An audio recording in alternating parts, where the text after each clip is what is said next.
Jambo na habari za asubuhi wapendwa wasikilizaji na watazamaji wa Kivu News Info popote pale mlipo, tunakaribisha tena kuungana nasi katika matangazo yetu ya asubuhi ya leo kwa tarehe 9 Juni mwaka 2026, siku mpya yenye matumaini mapya ambako tunaendelea kuletea habari muhimu kutoka ndani na nje ya nchi, zikiwemo taarifa za usalama, siasa, uchumi pamoja na habari za michezo. Na basi katika taarifa zetu za asubuhi ya leo tutakuletea matukio mbalimbali endelea katika mikoa tofauti ya Jamhuri ya Kidemokrasia ya Kongo, hususan hali ya usalama mashariki mwa nchi pamoja na maendeleo ya kijamii na kisiasa endelea kujiri. Basi kana nasi usikose taarifa zote muhimu, kwani hapa ndipo tunahakikishia kupata habari sahihi za haraka na zenye kuaminika. Basi karibu ungane nasi katika matangazo yetu hii ya asubuhi ya leo kupitia Kivu News Info, ambapo tunaendelea kuletea matangazo yetu tukiwa mashariki mwa Jamhuri ya Kidemokrasia ya Kongo. Langu jina mimi ni Teloje Longa, na basi kama ndio kwa mara kwanza unakutana nasi kupitia mtandao wa YouTube, basi kabla chochote kile ningekuomba na kusiku kitu kimoja, kisha umesubscribe, like, comment na kushare, na kwa lugha nasema kujabone kwa email vile na kupartager kuendelea kusambaza habari kwa walio wengi zaidi. Na basi kama taruta kama umeshafanya hivyo, acha tuendelee kusema asante sana kwa kuchagua Kivu News Info kama kituo chako chema cha matangazo. Nia na mazungumzo yetu kila siku tunakuletea habari sahihi zenye kuaminika tena kwa muda mwafaka. Hivyo ni ana mengi muhimu ni katika matangazo yetu ya asubuhi ya leo, basi karibu tukupashe.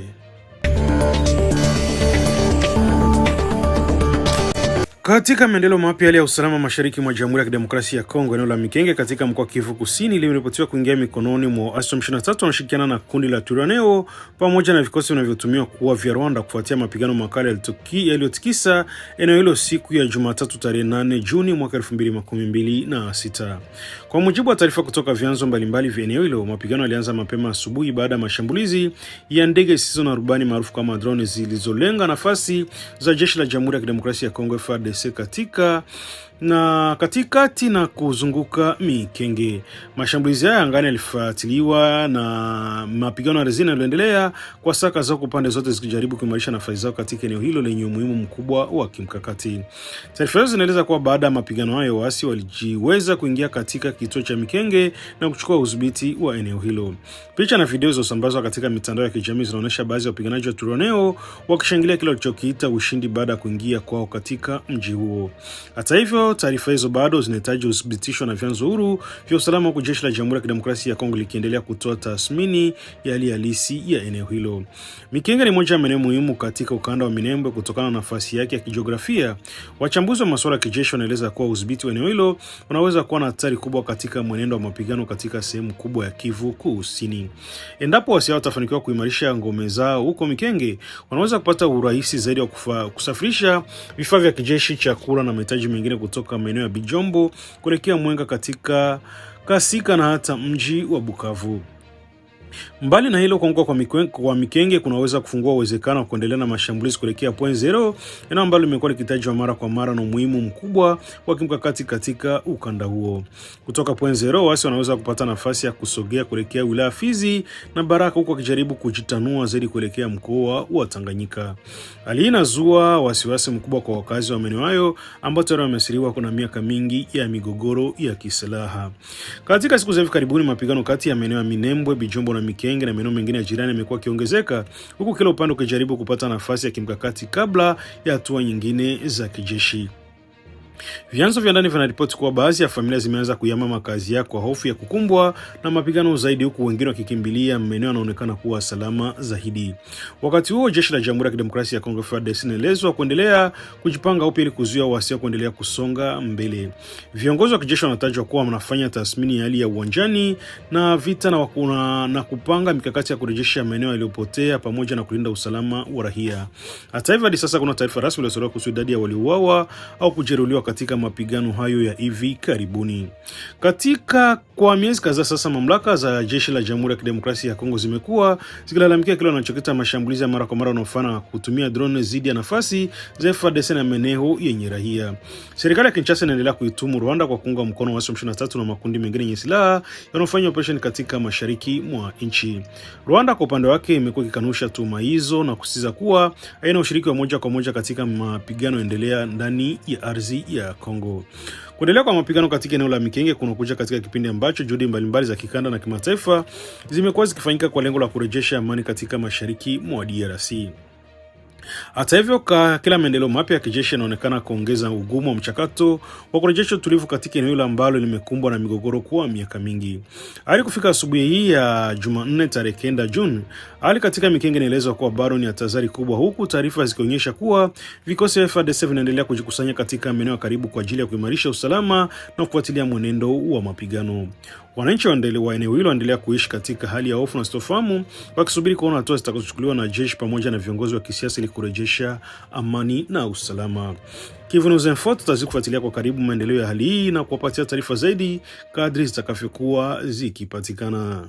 Mbele ya jeshi ambayo inaongozwa na General Sematama, mkuu wa majeshi, watoto wa Twirwaneho, watoto wa Madugu walienda sasa kusema tunakuja sasa kutetea haki yetu, kuendelea na kufa. Na waza mnaona mdakika kidogo. Hii haikamati vita ambayo tunawapigisha, haikamati journée mzima. Tumeanza asubuhi, ilifika 12h 13h Mikenge tuko nayo. Na nikawaambia kama sisi hatukosi nguvu ya kuteremka mpaka upande wote ule, lakini sisi ni jeshi la amani. Sisi tunataka amani, tunataka maongezi, tunataka haki yetu, lakini nguvu nimehakikishia kama hatuikosi. Na ikibidi serikali ya Kongo ikipendelea tutumikishe nguvu itatumikishia, lakini sio jeshi ya vita. Sisi ni jeshi ambayo tunaomba amani. Hali ya usalama endelea kuzua wasiwasi mkubwa katika kituo cha Lubutu kilichopo kaskazini mwa mkoa wa Maniema baada ya mapigano makali kuzuka kati ya jeshi la Jamhuri ya Kidemokrasia ya Kongo FARDC na wanamgambo Mai Mai Bukui. Taarifa kutoka vyanzo vya ndani zinaeleza kuwa milio ya risasi na silaha nzito zilisikika kwa vipindi tofauti kuanzia Jumamosi iliyopita hadi Jumapili jioni, aliyofanyia hofu wakazi wa eneo hilo na kusababisha mamia ya familia kutafuta maeneo salama. Kwa mujibu wa viongozi wa jamii za kiraia wa Lubutu, bado ni vigumu kubaini upande ulioanzisha mashambulizi hayo, na hata hivyo taarifa zilizokusanywa kutoka kwa mashuhuda zinaonyesha kuwa wanamgambo wa Mai Mai wanaongozwa na kiongozi wao anajitambulisha kama Generali Bukui wanaonekana kwa kitoka katika misitu ya eneo la Lazaret kabla ya mapigano kuanza. Muda mfupi baadaye milio mikubwa ya risasi ilianza kusikika katika maeneo mbalimbali ya Lubutu, jambo lilosababisha taharuki kubwa miongoni mwa wananchi. Wakazi wengi lazimika kujifungia ndani ya nyumba zao kwa saa kadhaa, huku mapigano yakiendelea karibu na makazi yao. Aliyolifanya shughuli za kawaida kusimama kabisa, huku maduka, masoko, shule na baadhi ya huduma za kijamii zikifungwa kutokana na hofu ya usalama. Kufikia Jumapili jioni, familia nyingi zilianza kuondoka katika maeneo yaliyoathiriwa zaidi na mapigano hayo na kuelekea vijiji au maeneo ambayo yanaonekana kuwa salama. Rais wa asasi ya kiraia za Lubutu Mumbere Mutoro Jean Pierre amesema kuwa wananchi wa eneo hilo wanahitaji ulinzi wa haraka kutoka kwa mamlaka husika. Amesisitiza kuwa wakazi wa Lubutu wana haki ya kuishi kwa amani, kupata ulinzi na kuendelea na shughuli zao za kila siku bila kusitishwa na makundi yenye silaha. Kwa mujibu wa kiongozi huyo wa kiraia, hali ya sasa inaendelea kuhatarisha maisha mamia ya familia ambazo tayari zinakabiliana na changamoto mbalimbali za kijamii na kiuchumi. Amesitaka vyombo vya dola na viongozi katika ngazi zote kuchukua hatua za haraka ili kuzuia kuendelea kwa mapigano na kulinda maisha ya raia wasiokuwa na hatia. Licha mapigano kuendelea kwa zaidi ya siku moja, bado hakuna taarifa rasmi kuhusu idadi ya watu waliouawa, kujeruhiwa au mali zilizoharibiwa. Ugumu wa kupata taarifa sahihi unatokana na hali ya usalama kwamba kuwa mbaya pamoja na vikwazo vya usafiri katika maeneo mengi ya Lubutu. Barabara kadhaa zimekuwa zikitumika kwa tahadhari kubwa, huku baadhi ya wakazi wakishindwa kutoka majumbani mwao kwa hofu ya kukumbana na mapigano. Mashirika ya kiraia yanaeleza kuwa kutokuwepo kwa taarifa kamili kuhusu madhara ya mapigano hakumaanishi kuwa hali ni nzuri, bali kuna uwezekano mkubwa wa kuwepo kwa wasilia ambao bado hawajafikiwa kutokana na mazingira magumu ya usalama. Wameonya kuwa iwapo mapigano yataendelea, hali ya kibinadamu katika eneo hilo inaweza kuzorota zaidi katika siku zijazo. Wakati huo hofu unaongezeka kuhusu idadi ya watu waliokimbia makazi yao. Familia nyingi zilizondoka bila kubeba mali zao muhimu, huku wengine wakilazimika kutembea umbali mrefu kufuatia usalama. Watoto, wanawake na wazee ndio wanaonekana kuathirika zaidi na hali hiyo, kwani wengi wao wanahitaji msaada wa chakula, malazi na huduma za afya. Asasi za kiraia zinaendelea kutoa wito kwa serikali ya Kongo, viongozi wa mkoa wa Maniema pamoja na wadau wa misaada ya binadamu kuingilia kati haraka ili kusaidia watu waliokimbia makazi yao. Pia zinataka hatua zichukuliwe ili kuhakikisha kuwa raia endelea kupata huduma muhimu wakati juhudi za kurejesha amani zikiendelea. Kwa miaka kadhaa kundi la Maimai Bukui limekuwa likitajwa kuwa miongoni mwa makundi yenye silaha yanayosumbua usalama katika wilaya ya Lubutu. Wanamgambo hao wanashutumiwa kwa kuweka vizuizi katika barabara kuu za eneo hilo, pamoja ambako wamekuwa wakikusanya kodi na ushuru usio rasmi kutoka kwa wasafiri na wafanyabiashara. Vitendo hivyo vimekuwa chanzo cha malalamiko mengi kutoka kwa wananchi ambao wanasema vinachangia umaskini na kuzofisha shughuli za biashara. Kwa sasa macho wananchi wa Lubutu yameelekezwa kwa mamlaka za jeshi na kiraia wakisubiri kuona hatua zitakazochukuliwa ili kurejesha amani. Wengi wanasisitiza kuwa kinachohitajika kwa haraka ni kusitishwa kwa mapigano, kulindwa kwa raia, kusaidia kwa waliokimbia makazi yao na kurejeshwa kwa hali ya kawaida ili wananchi waweze kuendelea na maisha yao bila hofu.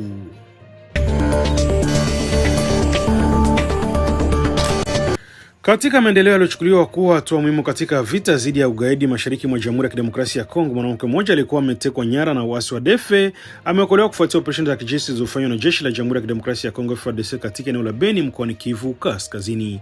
Taarifa hizi zimetolewa na mbunge wa kitaifa Katembo Mafungula na Chafi Musitu, ambao amepongeza hatua za jeshi la Jamhuri ya Kidemokrasia ya Kongo kwa kuendesha operesheni hiyo dhidi ya waasi wa ADF siku ya Jumapili tarehe 7 Juni mwaka 2026 kwenye kilomita ya 11 maarufu kama P11 katika miili wa barabara Mbao Kamango, na ambalo limekuwa likikumbwa mara kwa mara na mashambulizi ya makundi ya uasi. Kwa mujibu wa wabunge hao, operesheni hiyo ililenga kusambaratisha maficho ya waasi wa ADF ambao kwa muda mrefu wamekuwa wakitumia misitu eneo hilo kupanga mashambulizi ya raia na vikosi vya usalama. Katika hatua hiyo, jeshi la Jamhuri ya Kidemokrasia ya Kongo lilifanikiwa kuingia katika baadhi ya maeneo yalikuwa yanatumia na waasi hao na kuanzisha mapambano makali yaliyopelekea mafanikio kadhaa ya kijeshi. Miongoni mwa mafanikio yaliyopatikana ni kuokolewa kwa mwanamke aliyefahamika kwa jina la Kavugo Felicita, mkazi wa eneo la Isale Vulambo. Mwanamke huyo alikuwa ameshikiliwa mateka na waasi wa ADF katika eneo la Peka 12, umbali wa kilomita kadhaa kutoka mahali operesheni hiyo iliyofanyika. Kwa mujibu wa taarifa zilizotolewa, Kavugo Felicita alikuwa ameishi katika mazingira magumu akiwa mikononi mwa waasi hao, kama ilivyo kwa mamia ya watu wengine ambao wamekuwa wakitekwa nyara katika mashambulizi mbalimbali yanayofanywa na kundi hilo la ADF katika wilaya za Beni na maeneo jirani. Kuokolewa kwake kunachukuliwa kuwa habari na faraja kwa familia yake na jamii ya Isale Vulambo ambayo ilikuwa imeishi kwa wasiwasi tangu kutoweka kwake. Mbali na kuokolewa kwa mateka huyo, wabunge wameeleza kuwa operesheni hiyo ilisababisha kuuawa kwa wapiganaji wawili wa ADF huku wengine kadhaa wakijeruhiwa. Ingawa idadi kamili ya waliojeruhiwa haijafahamika, taarifa zinaonyesha kuwa waasi hao walipata pigo kubwa kwa wakati wa mapambano hayo na kulazimika kukimbia kuelekea maeneo ya msitu ili kujinusuru. Miili wa Mbao Kamango ni miongoni mwa maeneo yanayoathiriwa zaidi na shughuli za waasi wa ADF. Kwa miaka mingi wakazi wa maeneo wamekuwa wakikabiliwa na mashambulizi ya mara kwa mara yanayosababisha vifo vya raia, utekaji nyara, uporaji wa mali na uharibifu wa shughuli za kiuchumi. Barabara hiyo ni muhimu kwa usafiri na biashara kati ya vijiji mbalimbali vya eneo la Beni, lakini mara nyingi limekuwa likikumbwa na vitisho vya usalama vinavyosababishwa na makundi yenye silaha. Kutokana na hiyo, operesheni za kijeshi zinazofanywa na FARDC zimekuwa muhimu mkubwa katika juhudi za kurejesha usalama na kuwapa wananchi matumaini ya kuishi kwa amani. Wabunge Katembo Mafungula na Chafi Musitu anaeleza kuwa mafanikio ya operesheni hiyo yanaonyesha uwezo wa jeshi la taifa kuendelea kushinikiza waasi na kupunguza uwezo wao wa kufanya mashambulizi dhidi ya wananchi. Viongozi wao pia wametoa wito kwa wananchi wa Beni na maeneo jirani kuendelea kushirikiana kwa karibu na vikosi vya usalama.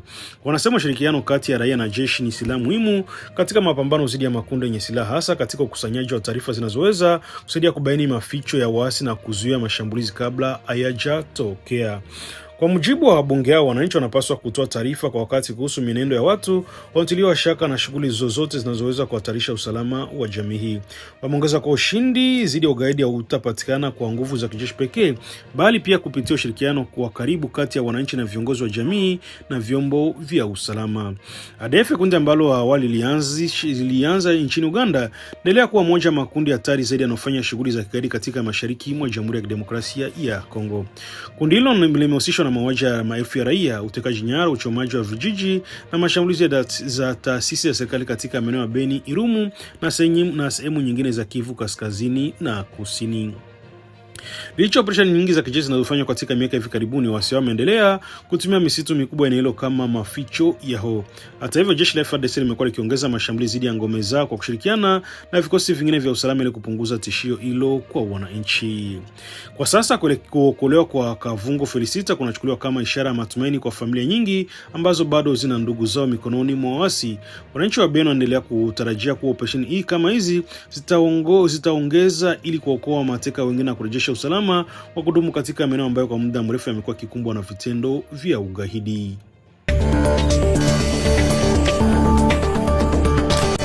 Katika jitihada za kufuatilia hali ya usalama na kuimarisha mapambano dhidi ya makundi yenye silaha katika mashariki mwa Jamhuri ya Kidemokrasia ya Kongo, ujumbe wa viongozi waandamizi wa kundi la Wazalendo Front Grand Nord unaendelea na ziara yake ya kikazi katika sekta ya Bamperi iliyoko katika wilaya ya Lubero mkoani Kivu Kaskazini. Kwa mujibu wa msemaji wa harakati hiyo John Mangaiko, ujumbe huo umefika katika eneo hilo kwa lengo la kutathmini operesheni zinazoendelea na kufuatilia kuwasaka waasi wa ADF, kundi ambalo limeendelea kuwa tishio kwa usalama wa wananchi katika maeneo mbalimbali ya Kivu Kaskazini na Ituri. Mangaiko ameeleza kuwa ziara hiyo inalenga kupata taarifa za moja kwa moja kutoka kwa wapiganaji waliopo mstari wa mbele pamoja na wananchi wanaishi katika maeneo yaliyoathiriwa na mashambulizi ya ADF. Kupitia tathmini hiyo, viongozi wa Zalendo kwa kusudia kuelewa kwa undani changamoto zinazokabili operesheni za kijeshi pamoja na maendeleo yaliyofikiwa katika juhudi za kurejesha amani. Kwa mujibu wa taarifa zilizotolewa, ujumbe huo hautaishia katika sekta Bampere pekee, bali utaendelea hadi Bandulu na maeneo yanayozunguka eneo hilo. Katika maeneo, viongozi wanatarajia kukutana na makamanda wa vikosi vya kujilinda, viongozi wa kijamii na wananchi ili kufanya tathmini ya hali ya usalama na kujionea hali halisi ilivyo mashanani. Bandulu na maeneo jirani ni miongoni mwa sehemu ambazo zimekuwa zikitajwa mara kwa mara katika taarifa za kiusalama kutokana na uwepo wa makundi yenye silaha yanayofanya mashambulizi dhidi ya raia. Hali hiyo imekuwa ikisababisha hofu miongoni mwa wananchi pamoja na kusababisha baadhi ya familia kuyama makazi yao kutafuta maeneo usalama zaidi. Ziara ya viongozi wa Zalendo Front Grand Nord inafanyika katika kipindi ambacho mapambano dhidi ya waasi wa ADF yanaendelea kuimarishwa katika maeneo mbalimbali ya Lubero na Beni. Vikosi vya jeshi la Jamhuri ya Kidemokrasia ya Kongo kushirikiana na makundi ya Wazalendo vimekuwa vikifanya operesheni za mara kwa mara kwa lengo la kusambaratisha ngome za waasi hao na kuzuia mashambulizi zaidi ya raia. Kwa miaka kadhaa, kundi la ADF limeendelea kuhusishwa na mauaji ya raia, utekaji nyara, uporaji wa mali na mashambulizi dhidi ya vijiji katika maeneo ya Kivu Kaskazini na Ituri. Vitendo hivyo vimechangia kuzorota kwa hali ya usalama na kuathiri maisha ya maelfu ya wananchi ambao wamekuwa kikabiliwa na changamoto za kuhama makazi yao pamoja na kukosa huduma muhimu. Viongozi wa Zalendo wanaeleza kuwa moja malengo ya ziara hiyo ni kuhakikisha kuwa wapiganaji walioko katika maeneo ya operesheni wanaendelea kupata motisha na msaada unaohitajika ili kutekeleza majukumu yao kwa ufanisi. Pia wanataja kujionea namna ambavyo ushirikiano kati ya vikosi vya Wazalendo na jeshi la FARDC unavyoendelea katika mapambano dhidi ya makundi ya waasi. Kwa mujibu wa wachambuzi wa masuala ya usalama, ziara hii kama hizi ni muhimu kubwa kwa sababu zinatoa nafasi ya viongozi kupata picha halisi ya mazingira ya operesheni badala ya kutegemea taarifa za mbali. Zinasaidia kubaini changamoto zinazowakabili wapiganaji na wananchi ili hatua stahiki ziweze kuchukuliwa kwa wakati. Wananchi wa maeneo ya Bampere, Bandulu na vijiji jirani wameeleza matumaini yao kwamba tathmini hiyo itachangia kuimarisha operesheni za usalama na kuharakisha kurejea kwa amani katika maeneo yao. Wengi wao wanaendelea kuomba mamlaka za kijeshi na uongozi wa makundi ya kujilinda kuongeza juhudi za kuwasaka waasi wa ADF ambao bado wanaendelea kutishia usalama wa raia. Hadi sasa ujumbe wa viongozi wa Wazalendo Front Grand Nord unaendelea na kazi yake ya kutembelea maeneo mbalimbali ya operesheni katika wilaya Lubero, huku ikitarajiwa kukamilisha tathmini yake katika siku zijazo na kutoa mwelekeo wa hatua zitakazofuata katika mapambano dhidi ya waasi wa ADF.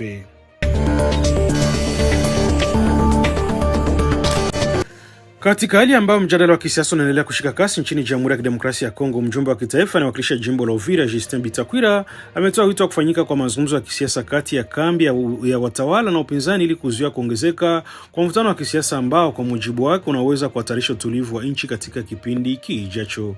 Akizungumza kuhusu hali ya kisiasa nchini, Justin Bitakwira amesema anaona dalili za mgogoro wa kisiasa unaweza kujitokeza iwapo viongozi wa pande tofauti hawataamua kukaa pamoja na kujadili tofauti zao kwa njia ya amani.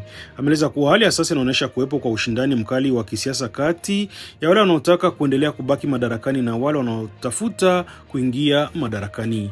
Katika kauli yake iliyovutia mjadala mikubwa katika duru za kisiasa, Bitakwira amesema kuwa yuko tayari kujitokeza kama mpatanisho mwamuzi kati ya kila alichokita wazimu wawili wa kisiasa. Kwa upande mmoja amesema kuwa viongozi wa kambi ya watawala ambao wanapigania kuhifadhi madaraka kwa gharama yoyote, na kwa upande mwingine kuna baadhi ya viongozi wa pinzani ambao kwa mujibu wake wanapigania kuingia madarakani kwa gharama yoyote. Mugabe amesisitiza kuwa tatizo kubwa sio tofauti za kisiasa zenyewe, bali ni pale ambako ushindani wa kisiasa unapoanza kutanguliwa mbele ya maslahi ya taifa. Amesema kila upande una haki ya kutetea msimamo yake ya kisiasa, lakini jambo muhimu zaidi ni kuhakikisha kuwa mchakato huo upelekei nchi katika mgogoro, vurugu au hali ya kutokuwa na utulivu. Kwa mujibu wa Justin Bitakwira, historia ya Jamhuri ya Kidemokrasia ya Kongo imeonyesha mara kwa kadhaa kwa migogoro ya kisiasa inapokosa kushughulikiwa kwa njia ya mazungumzo, mara nyingi huishia kuasiri wananchi wa kawaida. Amesema wananchi ndio wanaobeba mizigo mkubwa wa mgogoro wa kisiasa kupitia ukosefu wa usalama, kudorora kwa shughuli za kiuchumi na kusimama kwa miradi ya maendeleo. Ameongeza kwa viongozi wa kisiasa, bila kujali wanatoka katika kambi gani, wanapaswa kuweka mbele maslahi ya taifa badala ya maslahi ya makundi yao.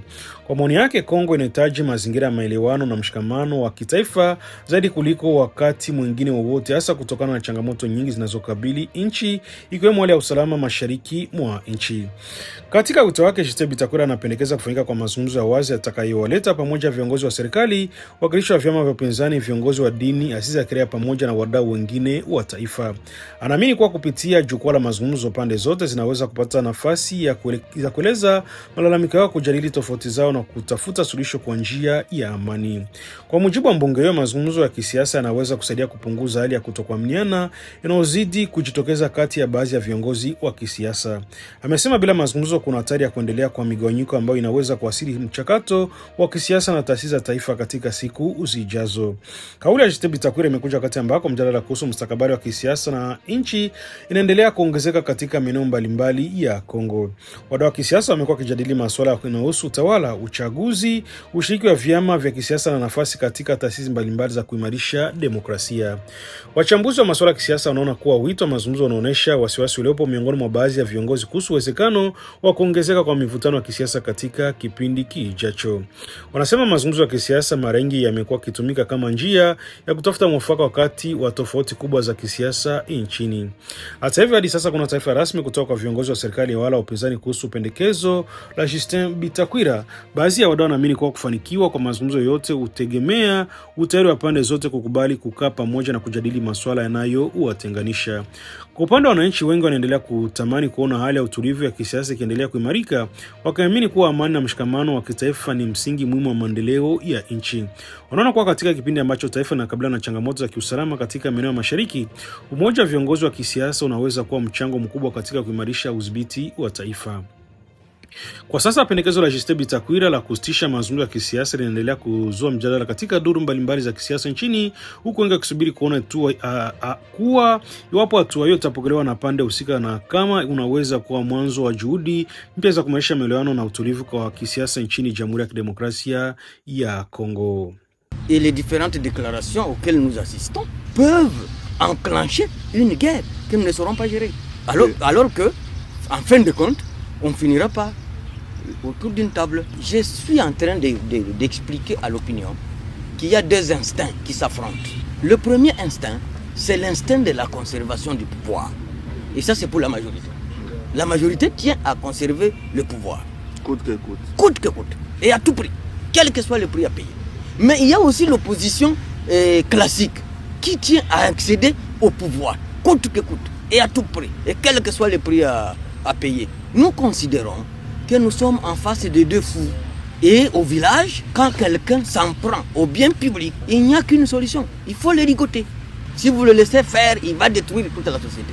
Donc, comme chacun des deux camps voudrait qu'à tout prix, il se maintienne au pouvoir, l'autre camp tient à ce qu'il accède au pouvoir, quelles que soient les conditions. Nous risquons de nous retrouver entre deux feux. Un feu de la majorité et un feu de l'opposition. Or, il n'y a pas de match sans arbitre. Donc vous avez suffisamment de liens. Nous jouons le rôle d'arbitre entre les deux fous-là, qui tiennent à tout prix à conserver le pouvoir et d'autres qui tiennent à accéder au pouvoir à tout prix. Donc, à votre avis, celui qui déborde sera le premier à être ligoté? Si la folie vient de la majorité, nous ligotons. Si la folie vient de l'opposition, nous ligotons, nous n'avons pas de choix. Quand il y a guerre dans un pays, Quand il y a crise dans un pays, c'est une question de manipulation. Et la manipulation est interne comme elle est externe. Sachez que ceux qui sont contre le dialogue ici, ce sont des manipulés de l'impérialisme. Ce sont des manipulés. Ceux qui sont pour ne peuvent pas être manipulés à votre avis. Non, nous sommes du côté de la République. Ce pays, c'est comme notre mère. Qui est né de deux mères? Au lieu de dialoguer après le chaos, nous sommes obligés de dialoguer avant le chaos. Donc la priorité des priorités. Avant que la majorité qui tient à conserver le pouvoir ne nous amène dans une autre formule du genre référendum, il faut qu'on aille au dialogue. Mamlaka za jiji la Uvira imetangaza rasmi kurejea kwa meya wa jiji hilo Kiza Mwato ambaye anatarajiwa kuwasili mjini Uvira leo Jumanne tarehe 9 Juni baada ya kuwa nje ya jiji kwa muda mrefu. Tangazo hilo limetolewa kupitia taarifa rasmi iliyosainiwa tarehe 8 Juni na meya msaidizi ambaye pia alikuwa akihakimu nafasi ya meya wa jiji Kifara Kapenda Kiki. Kwa mujibu wa waraka huo wa munispa, viongozi wa jiji wamearifu wakazi wote wa Uvira kuhusu kurejea kwa kiongozi huyo ambaye ndiye msimamizi mkuu wa shughuli za utawala wa jiji. Ili kudumisha ujio wake, wananchi wameomba kujitokeza kwa wingi katika kituo cha mpakani cha Kavimvira kuanzia saa 5 asubuhi kwa saa za eneo hilo ili kumpokea rasmi. Taarifa hiyo imeeleza kuwa mwaliko huu umetolewa kwa makundi yote ya kijamii bila ubaguzi: wanaume, wanawake, vijana, viongozi wa jamii, viongozi wa dini, wafanyabiashara, watumishi wa umma pamoja na wafanyakazi wa serikali wametakiwa kushiriki katika mapokezi yao yanayotarajiwa kufanyika katika mazingira ya amani na nidhamu. Mamlaka ya jiji imefafanua kuwa lengo la huo ni kuonyesha mshikamano wa wananchi na taasisi za serikali pamoja na kudhibitisha heshima kwa mamlaka halali ya jiji. Viongozi wa munisipaa wanaamini kuwa ushiriki mkubwa wa wananchi katika mapokezi yao utakuwa ishara moja kwa moja kati ya wananchi na viongozi wao. Katika waraka huo, Kifara Kapenda Kiki amesisitiza kwa wananchi wote wanapaswa kumpokea meya kwa heshima inayolingana na hadhi ya ofisi anayoishikilia. Amesema ni muhimu wa wakazi wa Uvira kuonyesha ukarimu na mshikamano wakati wa tukio ile ambalo linachukuliwa muhimu kama katika maisha ya utawala wa jiji. Kurejea kwa meya Kiza Mwato kunakuja katika kipindi ambacho jiji la Uvira linakabiliwa na changamoto mbalimbali zinazohitaji usimamizi wa karibu kutoka kwa viongozi wa ngazi za juu. Miongoni mwa masuala yanayopewa vipaumbele ni hali ya usalama, usafi wa mazingira, maendeleo ya miundombinu ya umma pamoja na kuboresha hali ya maisha ya wananchi. Kwa miezi hivi karibuni, wakazi wa Uvira wamekuwa kieleza matarajio yao kuona hatua zaidi zikichukuliwa katika kutatua matatizo yanayowakabili. Baadhi ya changamoto zinazotajwa mara nyingi ni pamoja na uharibifu wa baadhi ya barabara, usimamizi wa taka, huduma za maji na umeme pamoja na kuimarishwa kwa usalama katika baadhi ya maeneo ya jiji. Wakati wa kutokuwepo kwa Kiza Mwato, shughuli za kila siku za utawala za jiji zilikuwa zikisimamiwa na meya msaidizi Kifara Kapenda Kiki ambaye alikuwa kikaimu na rasmi nafasi hiyo. Katika kipindi hicho, ofisi ya meya iliendelea kushughulikia masuala mbalimbali ya kiutawala na huduma kwa wananchi, huku ikihakikisha kuwa shughuli za serikali na jiji zikiendelea bila kusimama. Kupitia tangazo hilo, Kifara Kapenda Kiki ametoa wito kwa wananchi wanaoshiriki mapokezi yao kuzingatia nidhamu, utulivu na uzalendo. Amesisitiza kuwa tukio hilo linapaswa kufanyika katika mazingira ya amani na heshima yanayoonyesha sura nzuri ya jiji la Uvira. Na ni kupitia hapo ndipo tunafika mwisho wa matangazo yetu ya asubuhi ya leo kwa tarehe 9 Juni mwaka 2026 kupitia Kivu News Info. Basi asanteni sana ambao ulikuwa na sisi mwanzo hadi mwisho wa matangazo yetu hii ya asubuhi ya leo. Tunaendelea kukumbusha kuwa matukio yote yaliyotokea leo yanaendelea kufuatiliwa kwa karibu na tutakuletea taarifa zaidi kadri zitakavyopatikana katika matangazo yetu yajayo. Basi usiache kuendelea kuwa nasi kwa habari sahihi za haraka na zenye kuaminika kutoka ndani na nje ya nchi. Na vile vile kabla sijatimisha matangazo yetu ya asubuhi leo, endelea kukumbusha huenda ndio ulikuwa mara kwanza unakutana nasi kupitia mtandao wa YouTube. Basi kabla kuondoka, ningeomba na kusifu kitu kimoja, kisha umesubscribe, kulike, comment na kushare. Na kwa lugha unasema kujabone kwa vile vile na kupartager kuendelea kusambaza habari kwa walio wengi zaidi. Na basi kama taruta kama umeshafanya hivyo, acha tuendelee kusema asante sana kuchagua Kivu News Info kama kituo chako chema cha matangazo. Nia na mazungumzo yetu kila siku shakuletea habari sahihi zenye kuaminika tena kwa muda mwafaka. Basi endelea kutuandikia na ukatujuza na tusikilize kwa sehemu gani na huenda ukatuambia maoni yako aiza mapendekezo yako. Langu jina mimi ni Teluge Longa, sina la ziada. Acha tuendelee kusema asante sana kwamba ulikuwa na sisi mwanzo hadi mwisho wa matangazo yetu hii ya asubuhi ya leo. Bye bye na chana, utanani tena katika matangazo yetu ya mchana kwa uwezo wa Mwenyezi Mungu.